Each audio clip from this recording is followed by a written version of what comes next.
안녕하십니까. 사실과 자유 이승만 TV의 주익중입니다. 지난 시간에 한국 대법원의 징용배상 판결 이후 한일 관계의 악화 과정을 살펴봤습니다. 오늘은 이 대법원의 징용배상 판결 자체에 관해서 살펴보겠습니다. 오늘 말씀의 제목은 Shame on You이고 부제는 망국의 판결입니다. 무슨 말일까요?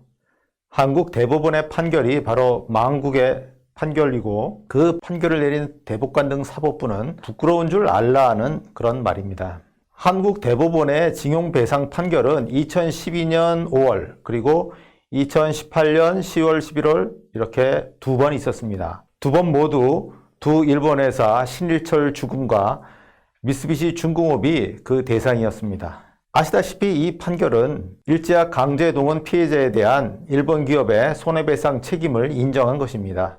요지를 보면 즉 일본의 불법적 식민 지배에 따른 피해에 대한 배상은 1965년에 청구권 협정에서 다뤄지지 않았다. 그래서 이제 피해자들의 손해배상 청구권은 살아있다 하는 겁니다. 대법원은 징용, 즉 강제로 노무자 생활을 해야 했던 데 따른 정신적 피해에 위자료를 지급하라고 판결했습니다. 신일철 주금과 미쓰비시의 피해자당 각기 1억 원씩 혹은 8천만 원씩 이렇게 주라고 했습니다. 그 후 판결이 집행이 되면서 한일 국교 파탄 위기가 온 것은 지난 시간에 살펴봤습니다. 오늘은 우선 이 두 소송건의 성립 경위인 이른바 강제동원을 살펴보겠습니다. 미쓰비시 소송 원고가 5명인데 이들은 1923년에서 26년 사이 출생자입니다. 만 18세에서 21세 되던 1944년 8월과 10월 사이에 집중적으로 경성부와 경기도에서 징용영서, 그러니까 영장이죠. 징용영장을 받은 후 히로시마의 구 미쓰비시 기계제작소와 조선소 등에 배치되었습니다. 판결문에는 이 화면에 보시는 것처럼 이들이 열악한 환경 속에서 일한 것으로 묘사되어 있습니다. 예를 들어 휴일이 한 달에 2번뿐이었다든가 식사가 부실했다든가 숙소가 아주 좁았다든가 등등입니다. 한마디로 징용, 곧 강제동원되었고 급여는 제대로 받았으며 대체로 부상 없이 귀환했다는 겁니다. 이렇게 미쓰비시 소송건은 판결문만 봤을 때는 소송 요건상 큰 문제가 없어 보입니다. 그런데 일본제철 소송건은 그렇지 않습니다. 일본제철 소송 원고는 4명입니다. 모두 1923년부터 29년 사이 출생자인데요. 이들이 1941년과 1943년에 일본으로 간 거니까 모두 미성년 때입니다. 특히 이 중에 1929년생은 14살 때 간 것이 돼서요. 좀 믿기 어려운 부분도 있습니다. 이 중에 원고 1과 원고 2는 1943년 9월 평양에서 공원 모집 광고를 보고 응모해서 가게 됐다고 그렇게 진술했습니다. 당시 신문에는 조선 내외 공장의 공원 모집 광고가 빈번하게 실렸었고요. 그러니 이들이 이렇게 해서 일본에 갔다는 것은 충분히 수긍할 만합니다. 여하튼 이들은 오사카 제철소에 배치가 되었습니다. 반면에 원고 3, 이 사람은 1941년 대전에서 보국대로 동원돼서 일본으로 갔고 그래서 가마이시 제철소에 배치되었다고 했습니다. 자, 보국대는 근로보국대의 줄임말인데 이건 주로 학생이라든가 여성이라든가 농민을 농번기 때의 농촌, 또 토목공사장 아니면 기타 공장사업장에 단기로 임시공원으로 동원한 걸 말합니다. 그런데 일본 제철의 공원은 단기 임시 일자리가 아니죠. 그러니까 보국대로 일본에 끌려갔다고 하는 원고 3의 진술은 신빙성이 낮습니다. 모집으로 갔다고 보는 게 역시 맞겠습니다. 원고 4는 역시 군산에서 모집에 응해 일본으로 갔고 그래서 야타 제철소에 배치되었다고 했습니다. 자, 정리를 해보면 결국 이 4명은 모두 모집에 응해서 일본 제철의 공장에 간 것이니 징용노무자라 할 수 없습니다. 다만 그중 원고 1과 원고 2, 이 2명은 1944년 2월 현원 징용되었다고 했기에 징용을 일부 인정할 수는 있습니다. 현원 징용이란 건 뭐냐면은 어떤 사업장이나 공장이 일본 정부에 의해서 징용사업장 또 공장으로 이렇게 지정이 되는 겁니다. 그렇게 되면 그 종업원이 모두 징용된 것으로 간주돼서 그래서 임의로 회사를 떠날 수 없게 그렇게 된 것을 말합니다. 그러니 어쨌든 원고 1과 2는 일본 제철의 공장에서 일하던 중에 그대로 작업장의 변동은 없이 어쨌든 징용된 걸로 볼 수도 있겠습니다. 특히 문제가 되는 게 이 원고 3입니다. 원고 3은 2012년 판결문에서는 1941년부터 45년 해방 때까지 일본 제철 공장에서 일한 것으로 그렇게 되어 있는데요. 그런데 2018년 판결문에서는 1944년에 징병되어 군사훈련을 받은 후 미군 포로감시원을 하다가 해방을 맞았다고 그렇게 되어 있습니다. 뒤에 다루지만 이 부분이 매우 중요합니다. 이들도 대체로 임금을 전혀 못 받았다 이렇게 했지만은 그 진술의 신빙성이 없을 뿐더러 무엇보다도 이 부분은 배상 판결과 무관하기에 더 이상 거론하지 않겠습니다. 자, 이렇게 이상 두 소송에 관련 기초 사항들을 검토해 봤습니다. 자, 그런데 한국 대법원은 이 원고들의 진술이 사실인지 그들이 징용 노무자인지 제대로 검토하지 않고 판결을 내렸습니다. 대법원은 일본 제철의 원고 모두를 징용 노무자로 보았습니다. 그러나 실은 4명 모두 모집에 응해서 자발적으로 일본에 갔습니다. 징용, 즉 강제로 끌려간 게 아니었습니다.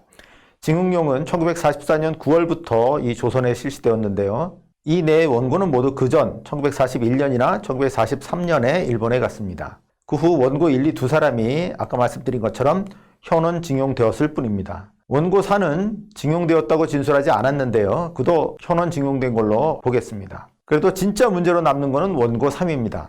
그는 1944년에 제초소를 그만두고 포로감시원이 되었습니다. 군속 신분으로 추정이 되는데 그렇다면 이 사람은 일본군에 징용이 된 것이고요. 따라서 징용 배상을 원한다면 일본 정부를 상대로 요구해야 됩니다. 신일철 죽음에 대한 원고 3의 징용 배상 소송은 성립하지 않습니다. 그런데도 한국 대법원은 이 사람까지 묶어서 신일철 죽음의 징용 배상 판결을 내렸습니다. 엄밀함을 추구하는 사법 판결이 이렇게 엉터리여서야 되겠습니까? 한 나라의 최고 법원이 이런 무식한 판결을 내린 건 정말 창피한 일입니다. 한국 대법원의 무지는 여기서 그치지 않았습니다. 청구권 협정도 잘못 알고 판결을 내렸습니다. 대법원은 청구권 협정에서 식민지배 피해 배상을 다루지 않았으니 그 피해 배상을 청구할 수 있다.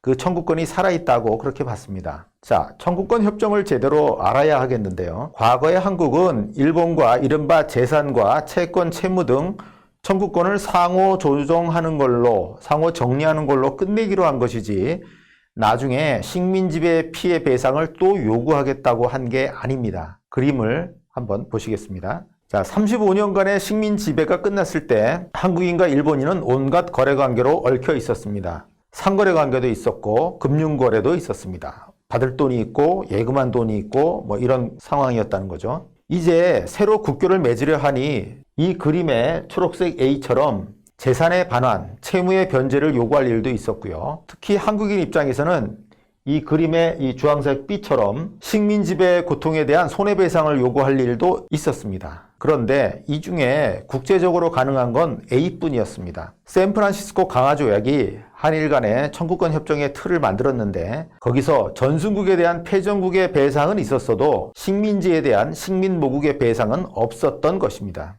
한국 정부는 어쩔 수 없이 A만 요구했습니다. 그리고 일본 정부도 같은 입장에서 청구권 교섭에 응해서 회담 개시 후 13년 뒤인 1965년 국교가 정상화되고 청구권 협정이 체결되었습니다. 그런데 한국이 약 50년 후에 일본에게 정색을 하고 식민지배 고통에 대한 손해배상을 요구합니다. 이게 바로 징용배상 판결입니다. 명백한 약속 위반이죠. 자, 이 그림의 A 부분으로 과거사를 정리하자 이렇게 해놓고는 나중에 새로 B를 요구하기 시작한 겁니다. 국제 신의를 깬 거죠. 아마도 대법원은 이래도 된다. 그게 한국의 권리라고 판단한 것 같습니다. 하지만 이것은 청구권 협정이 무엇인지 모르고 하는 마구잡이 판단입니다. 자, 청구권 협정으로 과거사가 정리되었다는 제 말씀이 이해됩니까? 네, 청구권 협정으로 양국 간 과거사 관련 각종 청구권은 최종 소멸했습니다. 한국이 일본에 징용 배상 판결을 내릴 근거가 없습니다. 청구권 협정문을 보도록 하겠습니다. 이 그림의 아래쪽입니다. 제1항은 재산, 권리 및 이익과 청구권에 관한 문제가 완전히 그리고 최종적으로 해결된 것을 확인한다. 이렇게 돼 있고요. 제3항에는 협정 서명일, 그러니까 1965년이죠. 이때를 기준으로 그 이전의 사유로 인해 생긴 청구권에 대해서는 아무런 주장도 할 수 없다. 이렇게 썼습니다. 자, 이런 외교 조약문의 해석 방법으로 흔히 1969년 비엔나 조약의 제31조를 듭니다. 조약은 조약문의 문맥 및 조약의 대상과 목적으로 보아 그 조약의 문맥에 부여되는 통상적 의미에 따라 성실하게 해석되어야 한다. 즉, 그 문맥에 부여된 통상적 의미에 따라 해석되어야 한다가 요지입니다. 그렇다면 청구권 협정문에 부여된 통상적 의미는 무엇일까요? 그것은 과거의 온갖 채권, 채무, 청구권을 이 협정으로 다 정리하고 새 출발하자는 겁니다. 그래서 협정문 조항에 청구권 문제가 완전히 최종적으로 해결되었다고 썼고, 또 과거의 사유로 인해 생긴 청구권에 대해서는 앞으로 어떤 주장도 할 수 없다고 명기를 했던 것이죠. 한국이 나중에 추가적 요구를 할 수 있다는 그런 뜻은 전혀 없습니다. 이렇게 보면 피징용 손해에 대한 개인 청구권은 소멸한 겁니다. 그리고 한일 양국이 이에 대해서 합의를 한 겁니다.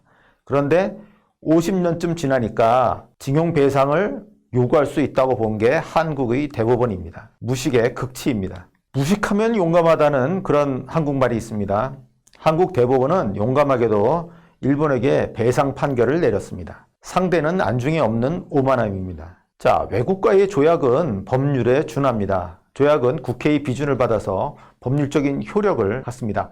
한일협정은 국회의 비준으로 법률적 지위를 얻었고요. 그리고 그를 역대의 한국 정부가 잘 지켜왔습니다. 그런데 2012년 한국의 대법관 4명이 이 조약을 부정했습니다. 바로 법률을 부정한 겁니다. 사법부는 법률에 따라 재판을 해야지 법률을 뒤집어서 재판할 수는 없습니다.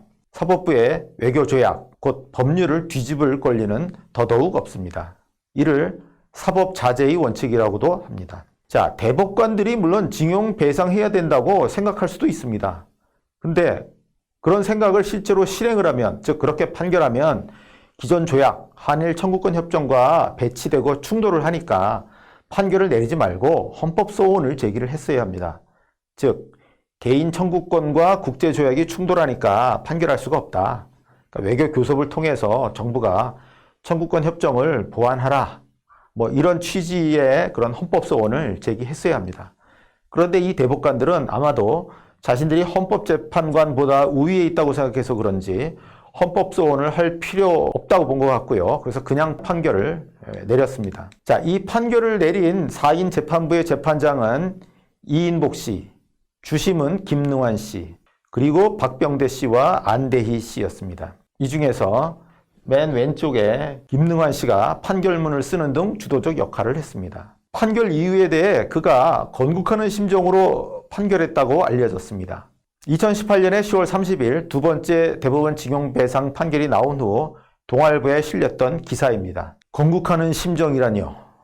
제가 볼 땐 망국의 의도라 읽힙니다.